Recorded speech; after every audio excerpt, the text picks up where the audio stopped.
And welcome back in to another new episode of Tribal Council Chat. As always, we are your hosts. My name is Bruce Heller. Oh, no, and I'm back.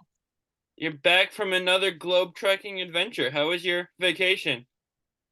It was great. Miss Survivor, so just caught up on it yesterday before the episode. But I mean, I kind of felt like I was playing on my own Survivor when I found a deserted beach in Bermuda and stayed there all afternoon. Nice. What'd you think of last week's episode?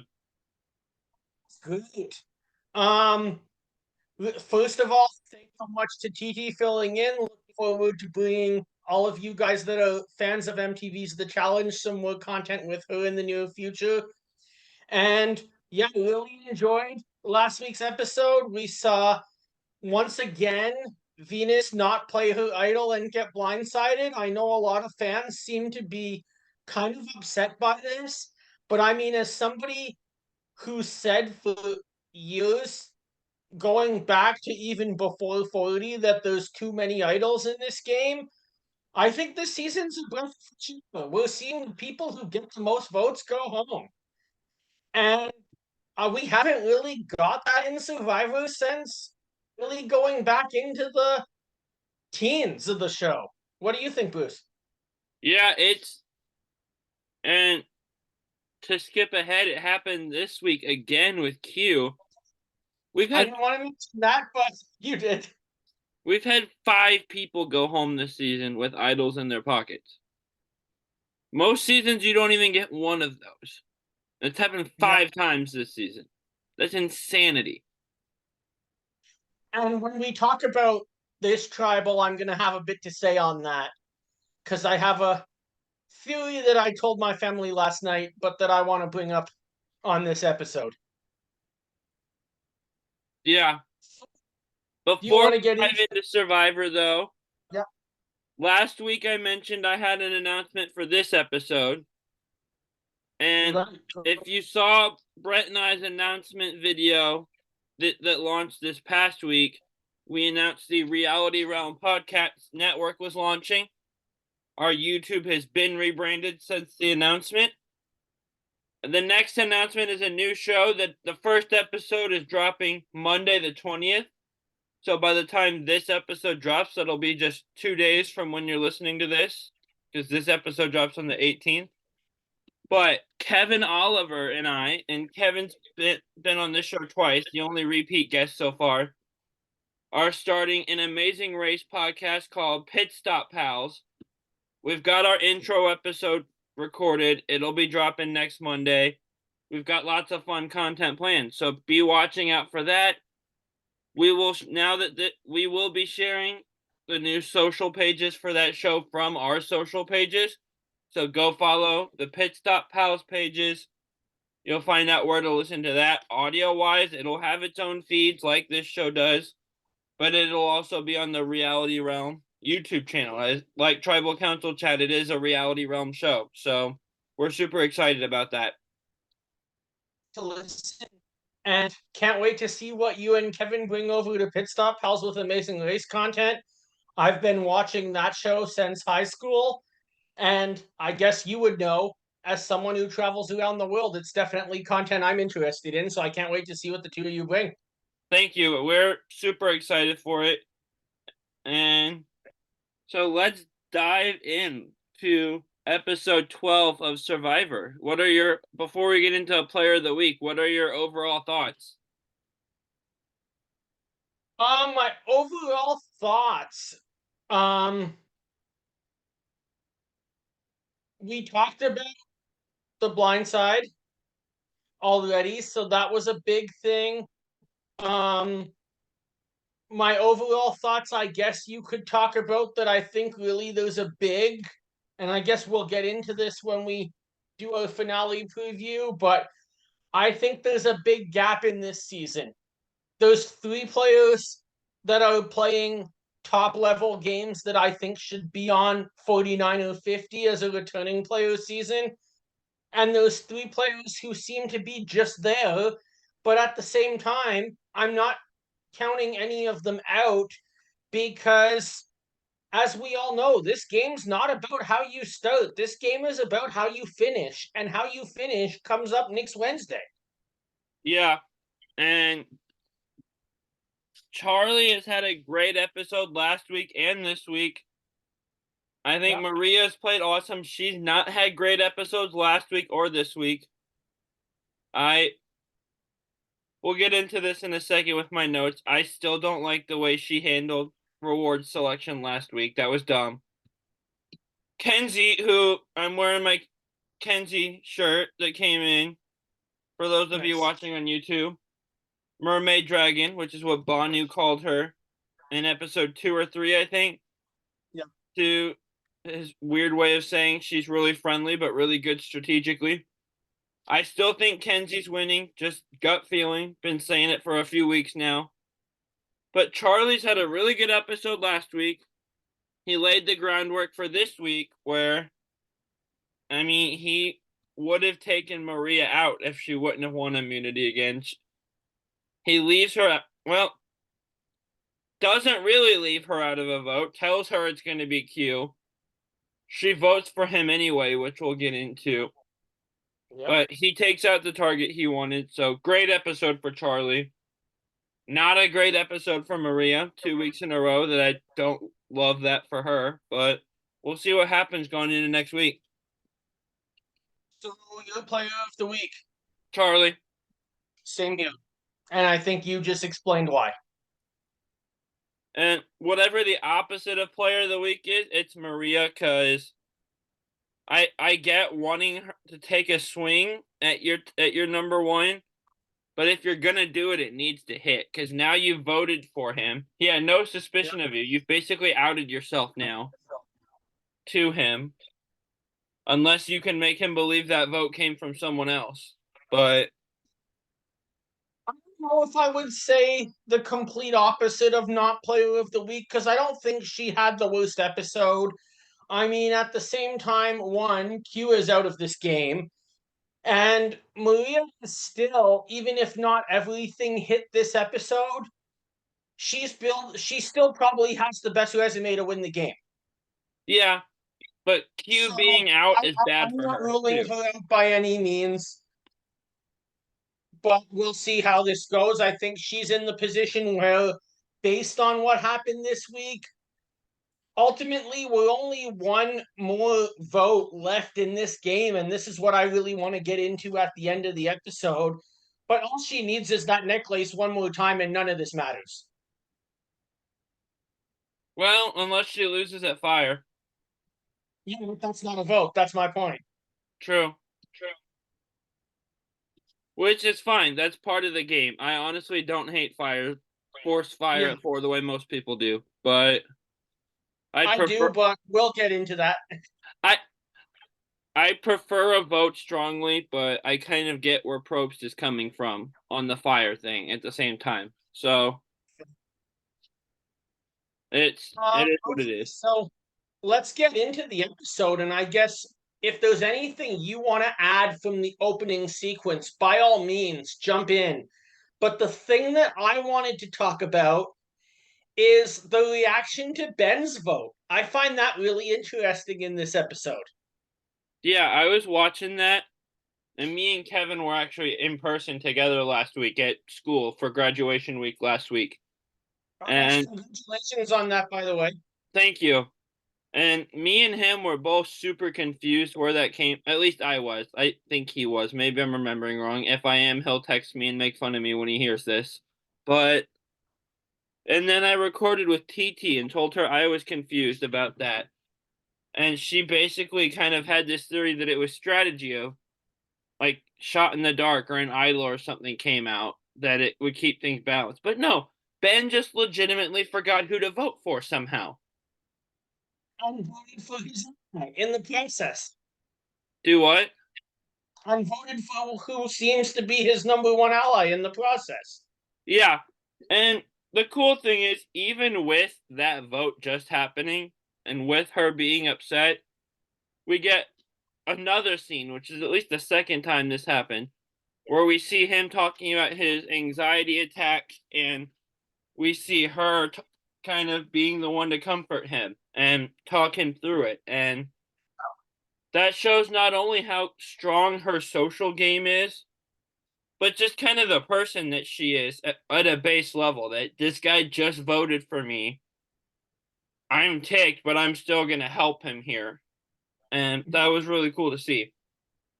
That was, and that really, I think, just demonstrates a lot of probably positions that Kenzie's used to be in, where she has a business that's gets very personal and where you're working directly with people and socializing, and she probably knows a lot more about her clients than she wants to. Yeah, I would agree with that. The other scene from this little intro, not intro, the post tribal, I guess, is this scene where Maria is on the beach, upset, maybe crying, just upset that Venus called her reward selection an act and a farce. And you and I haven't talked about that scene last week. So my note under this was I love the raw human emotion moment here. Mm-hmm. But I still agree with what Venus said. The whole reward selection thing was still dumb. She still sat there and said this I want to help people who haven't eaten, and then took the guy that ate on the previous reward. Just pick someone. Don't try to rationalize it. But also, everyone's sitting here comforting her. And I love seeing the comfort because I love seeing people come together. I love seeing people united. But all those people during the pizza reward sat on the beach and said the same things that Venus said. Venus was just the one to say it out loud, I guess. But I love this moment. I love seeing them come together.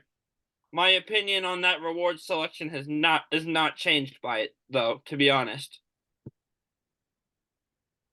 Still, I agree with you on the concept of just pick someone. I don't necessarily think there's any need to rationalize suggestions on your reward. I don't think that it needs to be about who hasn't had a reward yet. I think it's ultimately, at the end of the day, all players should be making the strategic decision that's best for their game. But just own it or don't bother trying to make an excuse. Yeah, and also, because she clearly wanted to take Q there. And I feel like if Venus had won rock, paper, someone else other than Q had won that rock, paper, scissors tournament, she may have still found a way to take Q. But because if I'm out there, and I think Venus or someone said this, the whole beg to me, plead your case, no, I'm not gonna do that. So I love this human moment. I love seeing everyone rally together to support Maria. But what Venus said was true here, if we're being honest. You're absolutely right. So, do you have anything else before the reward challenge? Let me just quickly check to see if I had anything written down. We talked about, we talked about Kenzie and Ben. We talked about Maria, and not really. I'm ready to move on. I don't have a ton from the reward challenge, but it ends with the last part of it, the little hanging maze thing where you're holding the ropes, controlling them. If you're watching on YouTube, I'm doing a weird job of mimicking it for you. You could turn this into a GIF if you want to, someone out there. I love that little maze thing every time they use it, though. It's fun to watch. Keeps me on the edge of my seat. And it's one of those challenges, too, that it's pretty much impossible to practice because you don't know what the maze is going to look like, and anybody can win.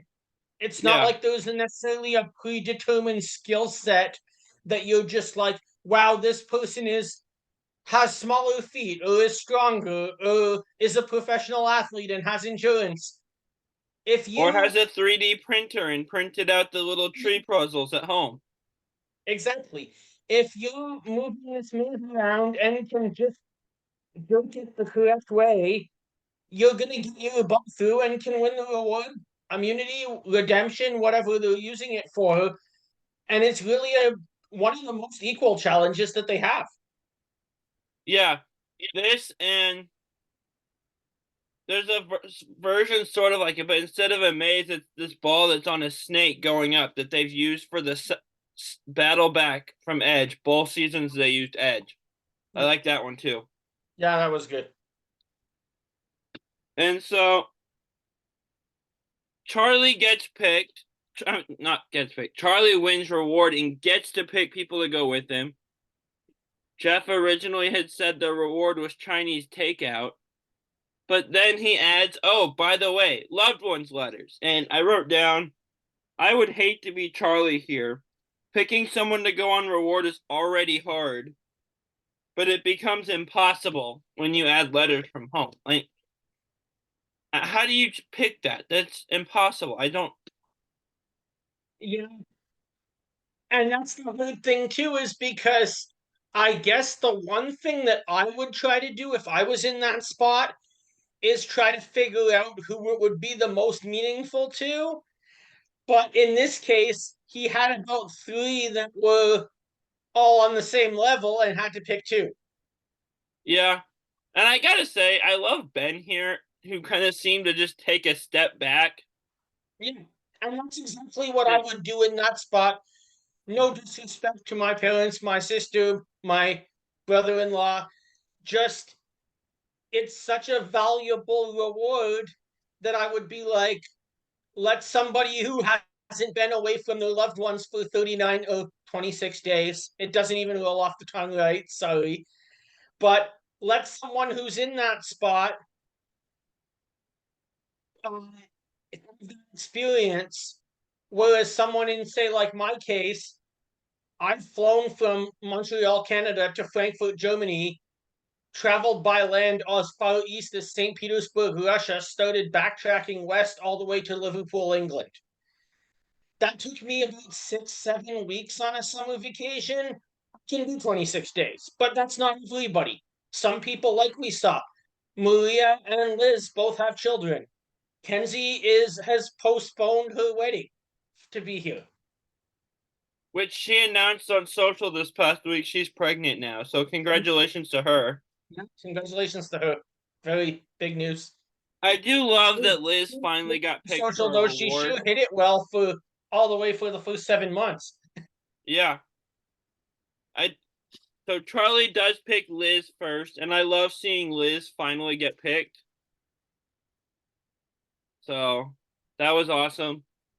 And he ends up picking what I wrote after this, because Probst thinks he's being surprising. He does this every time. Pick one person, then he picks, and oh, surprise, pick another person. So after I kind He's of done saw it this coming. since what, like, not to make another reference, but All Stars? Nice. But I wrote down right after he picked Liz. If Charlie gets to choose another person, this could be very telling, because we kind of see him last week trying to decide between, do I stick with Maria or do I kind of start to play my game and make this move? And my thinking was, if he chooses Kenzie, that kind of would indicate to us as an audience where he's going. And if he chooses Maria, that would also indicate to us where he was going. Yeah, absolutely. The good question I have for you though is, I'm surprised that he's kind of going between the two. Do you know why? Why? They're the only two players that I'm not sure Charlie can beat. Yeah. I'm going to get rid of both of them on Wednesday. I think it's Maria seems to be public enemy number one at this point, target-wise. After making a big move on Tiffany and bragging about that move, by the way. Normally people on Survivor try to hide the fact that they're the ones that made a move so that they don't get a target. And then the whole, like, reward fiasco that she pulled. she's kind of public enemy number one coming into this, but she handled it okay. I still don't think it was a great episode for her because I still think she's on the bottom, but it'll be interesting. I do think her and Kenzie both beat Charlie, but I mean, we don't know how this jury's going to be. So, No idea. We haven't got to hear from them. so The episode. yeah. So, and it's funny that also moving forward into the reward itself a little bit, we have a scene with each individual from those three talking about what their letter says and why it means so much to them. And the sentimental side of me loves that scene so much. Yeah, I love that scene too. And did you notice something that I noticed What? in Charlie's little scene? What was it? How funny is it that Charlie's girlfriend resembles like 1989 era Taylor Swift? That's funny. But love that That's scene. actually hilarious. And then right after that, the three of them start talking strategy. And they all kind of sit there and say, Maria needs to go next. Yeah. Which I would agree with at that point. So it'll be. We're going to get to an immunity challenge in a little bit. Yeah, well, there's that. And we see Charlie's letter reminds him to play to win. And he repeats that phrase a few times. And I think this is kind of where he makes the decision. Okay, I need to move forward. I can't win moving forward with Maria. I need to make a move here. And from there, we kind of see him say he wants to cement bonds with Kenzie and with Liz. And this reward is just him executing what he needs to do so well, I think. Yes, absolutely. It's going to be interesting to see how the two of them moving into the. I'm looking forward to the first 5 minutes of the finale and how what the reaction is between Charlie and Maria, knowing that, like Maria says in this episode, they're going to have a relationship after the game, but they just both of them know that they can't sit next to each other. Yeah. Here's my question. What do you think happens with that? Do you think she owns up to voting for him or tries to pin it on someone else? I think seeing those two votes, she has to own up to voting for them. It's not like she can say it was Q. True. And then at that point, they just move on. She'll say that she knows that he's gonna beat her. He'll say the same thing that he knows she'll beat him, and they'll fight it out in immunity. And odds are one of them is exiting the game first. One of them sitting at the end. Yeah, and if they're going to go after each other, one of them has a head start and kind of already has numbers rallied against the other one. He started doing that during the pizza reward last week when they were. And he did a great job. He took advantage of timing and people that they were annoyed and upset with her at the time and planted these little seeds to her. If she ever doesn't win immunity, he's ready to pull the trigger and take her out of the game whenever. Q being the former player who played college football, it's Charlie and Maria this season who are our two challenge beasts. Yeah. So that kind of throws a gray area in because either one of them could win final immunity. Well, win immunity at 5 and throw off everything. Who knows? Yeah, for sure.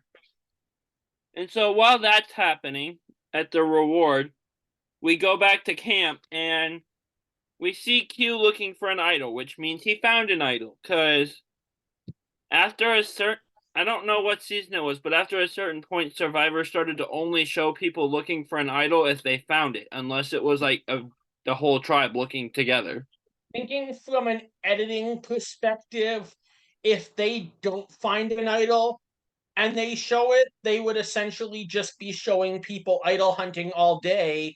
Because unlike in, say, a season like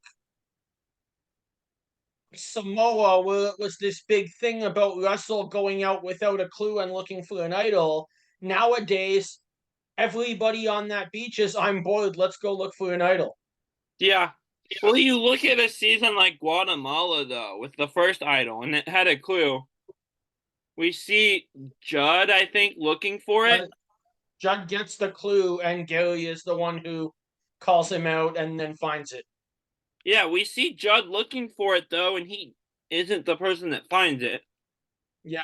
Nowadays, unless it's like a whole big group, if we show an individual, like we saw Q this time, you almost know they're going to find it because they don't show it if they don't anymore. Absolutely. Which I get what you're saying. They only have so much time, but it kind of removes the mystery of it also. You're right. But Q finds an idol, and he shows it, decides he's going to tell Maria about it, and no one else. What are your thoughts on him telling her about this? I think it's actually a good move for him, only in the fact that, especially as we see, and this is kind of me putting two scenes together, so I can't, no one on the island would know this, but as we see Charlie and Maria starting to realize that they have to target each other, this is a perfect way for Q to improve his standing with Maria, who's become his number one. But at the end of the day, let's be totally honest here. Q is the one person left on this beach at this point, and I mean, he is not left on this beach anymore. We know that. But even during the episode, he's the one person that I'm saying Q cannot win this game. Yeah. It's to win this game, they just have a harder uphill challenge than Kenzie, Maria, or Charlie. Q cannot win this game. And at that point, if you're Q, you have to start thinking of, okay, I can't win this game. How do I get to the end of this game? And getting to the end of this game for Q is trying to ensure he does not have to play his idol today so he can get to 5, therefore play the idol, get to 4, therefore make fire, get to 3. Yeah, for sure. And so, Q finding an idol is interesting. I see. I think telling Maria specifically was smart because she's made it clear she's on his side, and she's kind of the only one. But at the same time, just telling anyone you have an idol, I don't know. If I were out there and I found one, I don't think anyone but me would know about it until it gets played. Because that's usually where things go. When things go wrong with idols, it's because they told the wrong person. So I just wouldn't tell anyone, honestly, if I had one. Absolutely. I can see that point from a general perspective. I would hope that if you or I found an idol, we weren't in as bad of a position in the game as Q is. Yeah, in Q's scenario, I get it, and the person he's telling has kind of proven to be the one person that's on his side. But generally, don't tell people about your idols, guys. Yeah. Now, here's what's interesting is Maria tells Q that she isn't worried about Charlie doing anything with the girls. And my note was, wow, he's actually way ahead of her on this. This is a very rare bad read from Maria here. She seemed to have such a good handle on this game and everything going on. And she has no suspicion at all that Charlie's planning something against her. While he's been planning it last week and all of this episode up to this point. It's a very rare bad read from her. Yeah, it is a read from her. I guess that's just human emotion. People don't want in these stressful situations like this game, don't want to think that the person that they've been working with since day one wants to take them out on day 25. Yeah. And at this point, we learn that Charlie and Maria are both gunning for each other. And they both have no suspicion of the other one and think they don't have to worry about the other one. Yeah. And I love the way we learn this. I love the way production did this series of confessionals, where we have one person talk about wanting to take the other one out. Then person 2 talks about wanting to take their person 1 out. Then we go back to person 1 who says, oh, I don't have to worry about them. They're good. And then we flip to another confessional to the second person who says the same thing. I love this little series of confessionals here, flipping back and forth between them, of how we learn that basically they both want to go after each other and they both think they don't have to worry about the other one doing it first. Absolutely. It was a great scene, and we see how trouble that the shot misses. So it'll be interesting to see how it proceeds. Yeah, she tipped her hand on that one. So moving forward into the immunity challenge, what notes do you have on this? First of all, it's a water challenge, which is neat. Yeah. Lots of swimming. We see them take that obstacle course and puzzle that is so familiar, but at the same time, give it a new element and add swimming involved instead of running and send it out into the ocean. And I mean, for what I know in the travel industry, they should make more use of this. Fiji is some of the most beautiful aquatic wildlife in the world. Yeah, for sure. Love the challenge. The balance beam was proved to be difficult for everyone. Yeah. There's one point where everyone's on their puzzle, which is on the last stage, and Kenzie was back on a balance beam still. And I wrote Kenzie's dead last on this beam. That would be an epic comeback if she wins. As we talked about, she did not win, but that would have been crazy if it did happen. It would have been. So Maria wins immunity for the 3rd time this year, which is 1 away from the record, I believe now. Yeah, one away for the record from women that's co-held by Wigglesworth, Jenna Maraska, and Kim Spradlin, and I think maybe one other person newer. D won 3, right? She didn't win 4. I think so. I'll look it up after we get off here, but I'm gonna say D won 3. I love Maria. I kind of hope Maria doesn't win another immunity, because A, I'm rooting for Kenzie to win, and B, I'm a big D fan and I don't want Maria to win more immunities. But my note right after she wins here is Charlie's target was Maria. Maria's now safe. Does he do what he did last week and then just kind of fall in line behind Maria again, or does he take Q out without her this time? So that's kind of what I was looking for after the immunity challenge. Yeah, we see a huge move made this end. Yeah. And so we go back to camp. We're strategizing. And she says something really interesting. Maria wants to take Charlie out. And she goes, it's time to take out my number 1 and put my trust in my number 2. That is really interesting. Probably not the smartest move, seeing that your number 2 is Q, who's been proven to be a very erratic player. Yeah. And so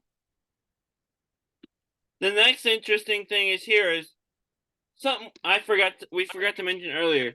When Q was telling Maria about his idol, what he said to her was, if one of us wins immunity, I'll play the idol for the other one, or something along those lines. Yeah. Charlie tells Ben he wants to bring Maria in on the Q vote, and my first instinct, my thing was bad move. A, because you need to make a move without her. You guys have played the same game all along. And B, something we know as an audience that Charlie doesn't know at that moment as a player, she could tell Q to play his idol. I really don't think, and she ends up completely ignoring it, which wasn't smart. I don't think telling Maria about the Q vote was a good move, though. No. telling Maria about that was not a good move. I don't know if we saw everything here as to whether she ignores it or whether is Q not being a great player caught up in the I need to get all the way to 5 and before I play it. And thus maybe he overrides any intelligence that she may have given him. We'll never know. Yeah, that's true. Do you have anything else before we move into tribal?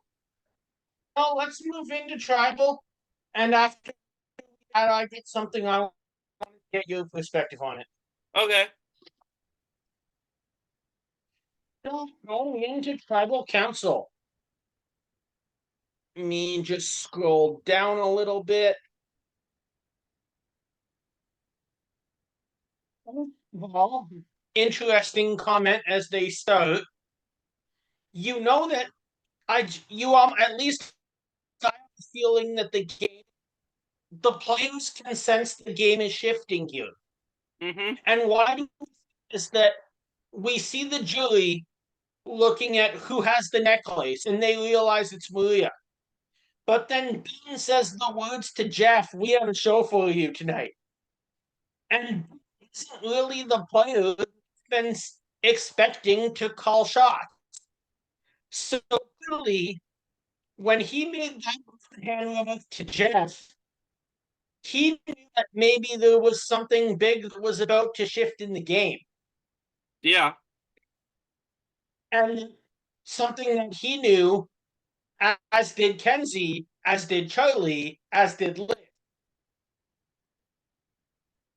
Yeah, that was interesting. Yeah, that was a fun little comment. And then I think Probe says I brought popcorn again or something like that because his new stick is bringing snacks to tribal for some reason. It was really fun the first time, and we've done it more times since then, and I guess that's just his new thing now. I don't know, but it's entertaining. Yeah, it is. It's weird, but it's entertaining. It's fun. All right. So then moving on.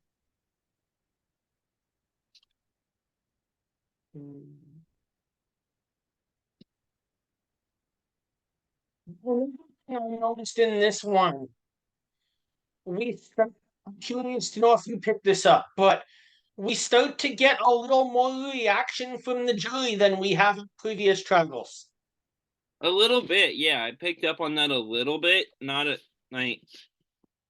It's not like when Aubrey or Eliza are sitting on the jury bench just reacting to absolutely everything, but that's just Aubrey and Eliza being Aubrey and Eliza. True. But this jury is, I get the sense, really starting to kind of feel the pressure from partying it up at Ponderosa on CBS's drink budget, now moving into we have a very serious decision to make, and we have about 72 hours to make it. Yeah, for sure. And I am really looking forward to Final Tribal because I don't know what to expect from this jury. I don't either, and I think a lot of it'll depend on who's there. Yeah, it will. If I feel like Tevin, for example, is definitely the type to be a bitter juror, but none of the people left are people he had problems with. So same with Soda, but if Venus was sitting there, look out. Yeah, that I still don't understand what their problem with her was, but oh well. I don't know. It's either you in trouble. Do what? Do you want anything stick to you in tribal that you wanted to talk about? Not really. I just want to say Maria's voting confessional to Charlie was so sweet. Yeah. And it's a good point that you bring that up. It just triggered something in my mind. We just see a lot of voting confessionals this time. Yeah, we did. That was interesting. So I found interesting because he didn't do when they were showing us vote after vote after vote for Q. I'm like, oh my god, Q's gonna play his idol, and Charlie's walking out of here. yeah, that thought crossed my mind a little bit, but You didn't. And I'm like, why would they show us 3 votes for Q out of 6 if he's not gonna play an idol that he just found? yeah, for sure. It's and why he didn't play that, I don't know, but he's somehow the 5th person in one season to go home with an idol in their pocket. I still am not over that. It's so crazy. Yeah. Can we get into then? If you have, do you have anything else to add before tribal? Before I want to get into my thoughts on all of these idols not being played. Not really, other than just what I said earlier. I think Maria kind of botched this vote a lot. She did.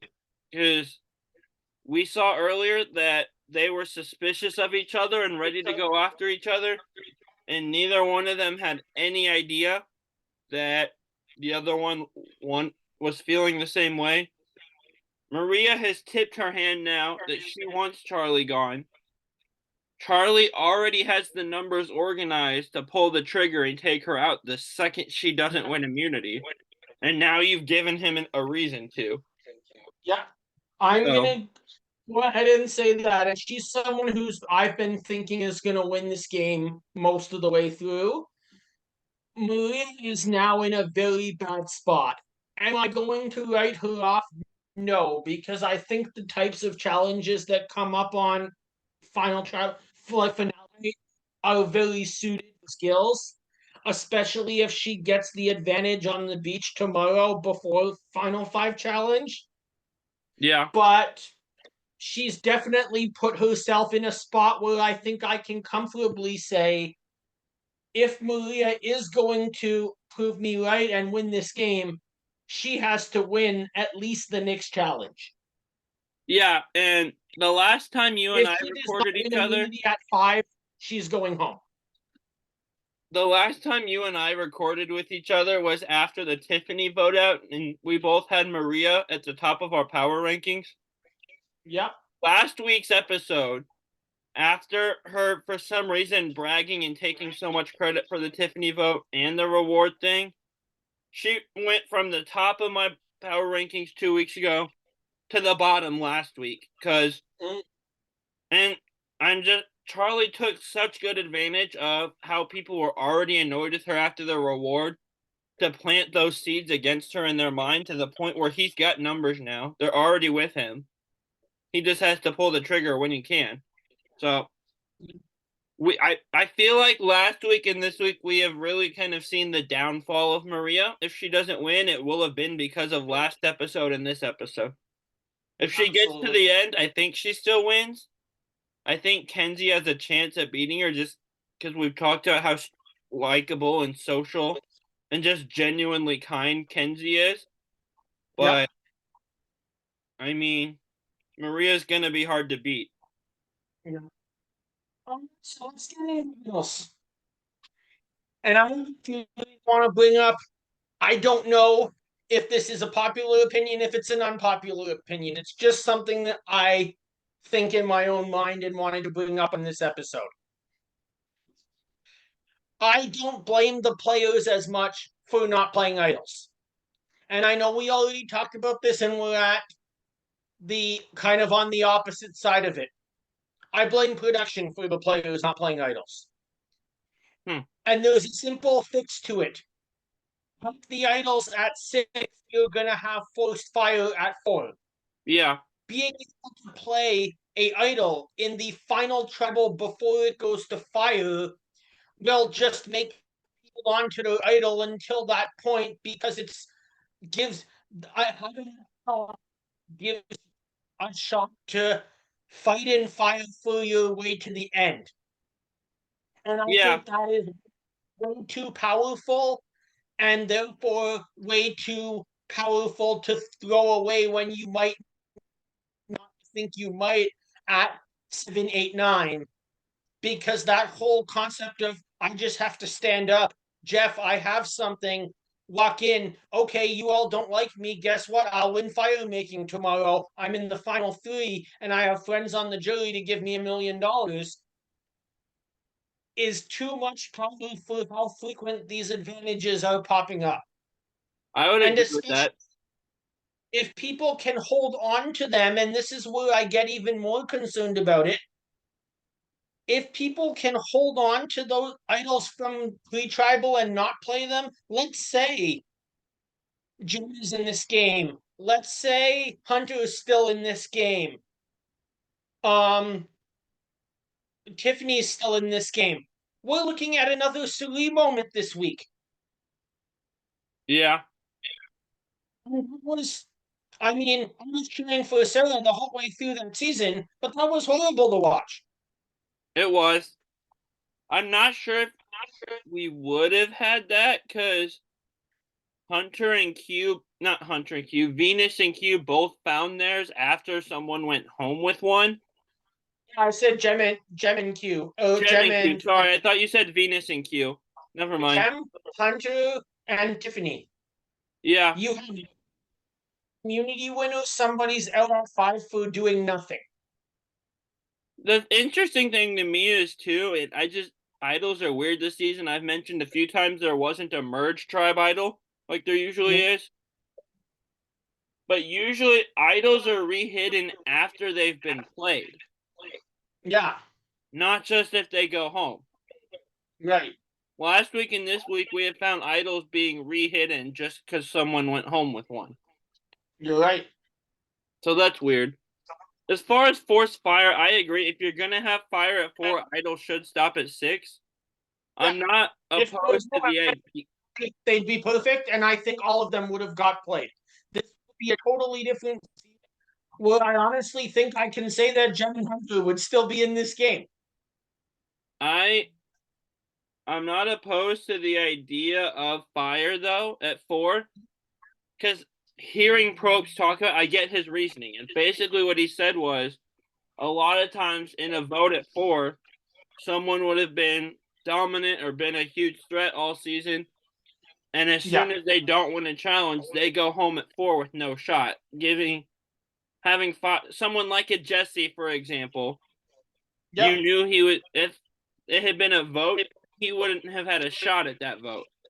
You look at 43, yes, he still loses fire, but Jesse had a better shot of getting to the end with fire than he would have with a vote, for example. Yeah, absolutely.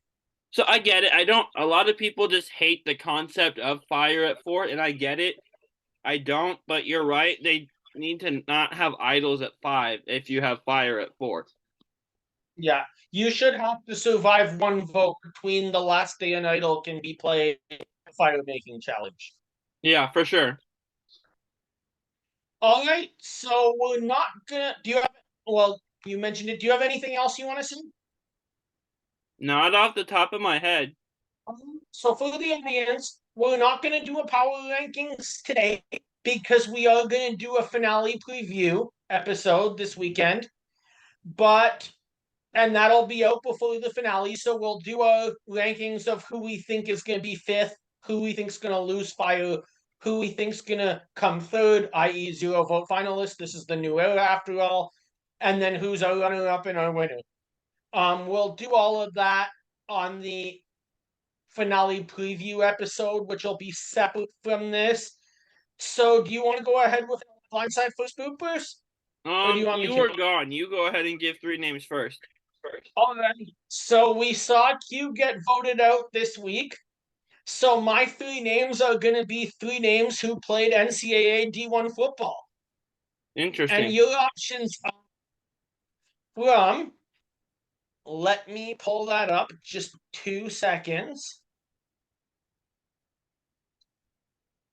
I have a list here, it's just loading.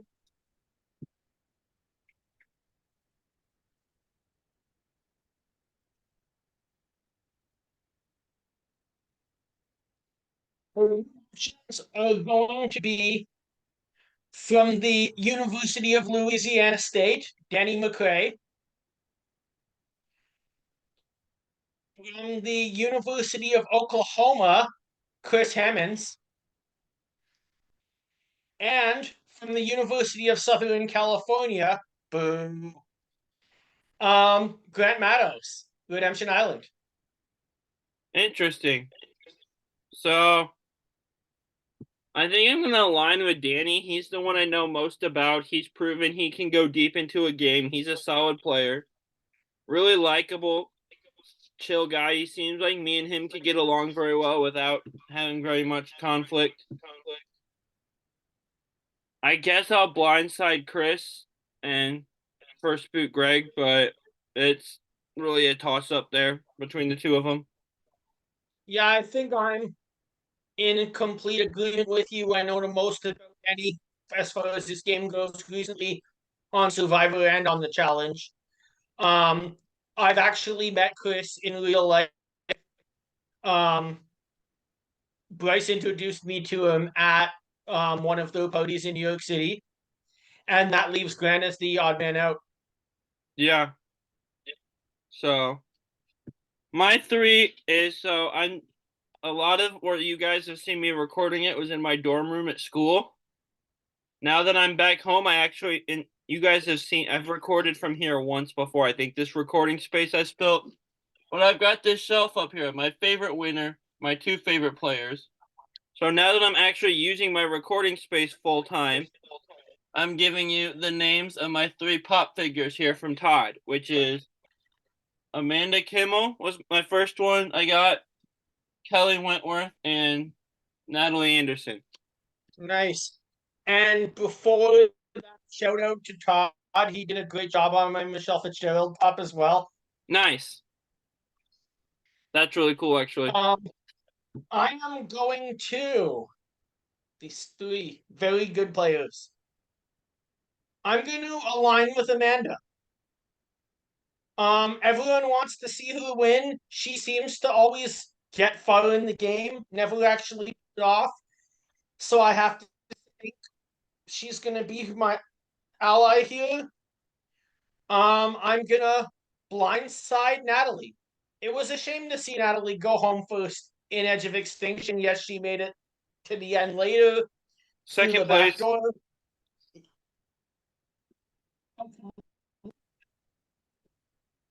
Second place after a few days. Had to throw that out there to mess with you. Yeah, I know.